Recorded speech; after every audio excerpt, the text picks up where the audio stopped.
What is going on, everyone? It's your boy B. Welcome back to the Style of Gaming. Feeling overwhelmed by massive titles in your library? Need something less demanding in your life? Maybe you've heard of Gris, maybe not. Any reason you may be here, this is Should You Buy in 5, Gris.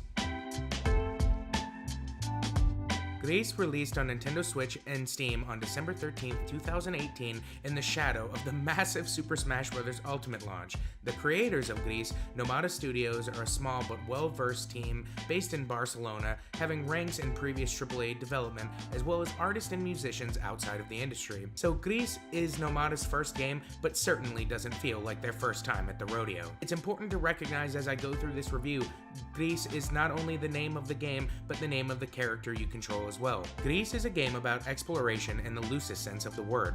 This game seeks to tell a deeply emotional story, one that uses iconography, music, and animation to convey deeply relatable feelings through sensory inputs, lighting, and minor puzzles. There is traditional exploration, of course. Unlock new abilities as you play, which allow you to traverse the game further, you know the deal. But Gris has a layer beneath the surface, gently persuading the player to consider the character as well as offer a moment of self-reflection. Gris is a game that will have you scratching and tilting your head as you attempt to piece together the narrative at your fingertips, simultaneously as your character pieces back the colors of her world, shutting out the encroaching darkness.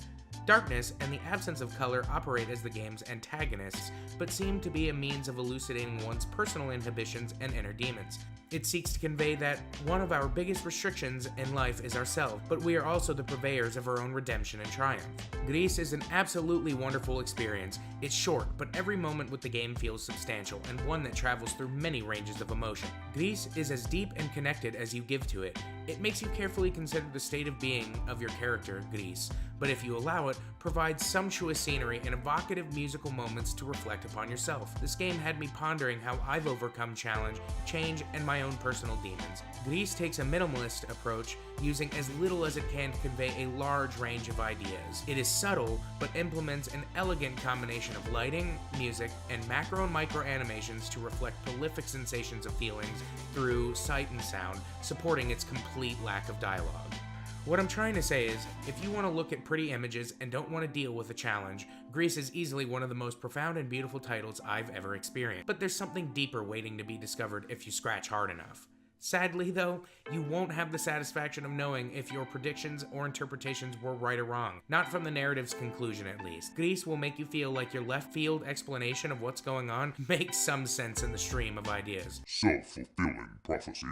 I'd say it's one of the major drawbacks, but on a personal note, I absolutely loved the open-ended experience. The story is meant to be loose and interpretive.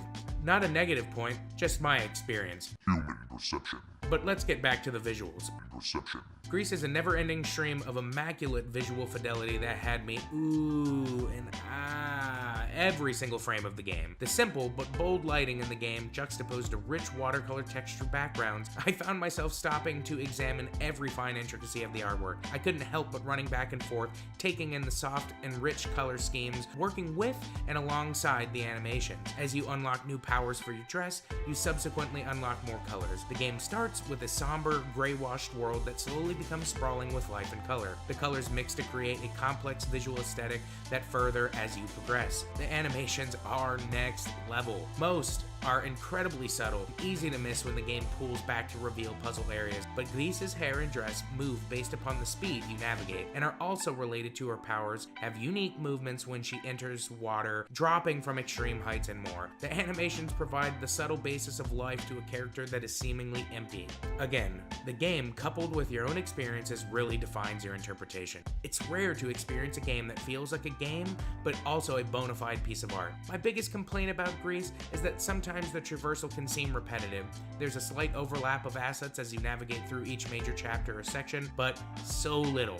Otherwise, Gris is simplistic, but stuck out in the myriad of platformers I've played in 2018.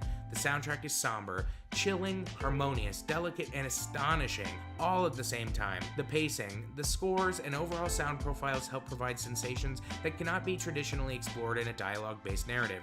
At no point will you find yourself frustrated, as death and arbitrary boundaries aren't to be found. Gris flows in a semi-linear path, but maintains freshness with unique world mechanics and ways the character interacts with the environment. Every element comes together synchronously in a way that few games ever achieve. Take every element I've mentioned, place it into a low difficulty, highly engaging, and artistically depicted world, and you have the masterpiece that is Gris. This game quickly slid into one of my favorite games of 2018, and for $17 seems like something that everyone who appreciates a beautiful platformer would enjoy.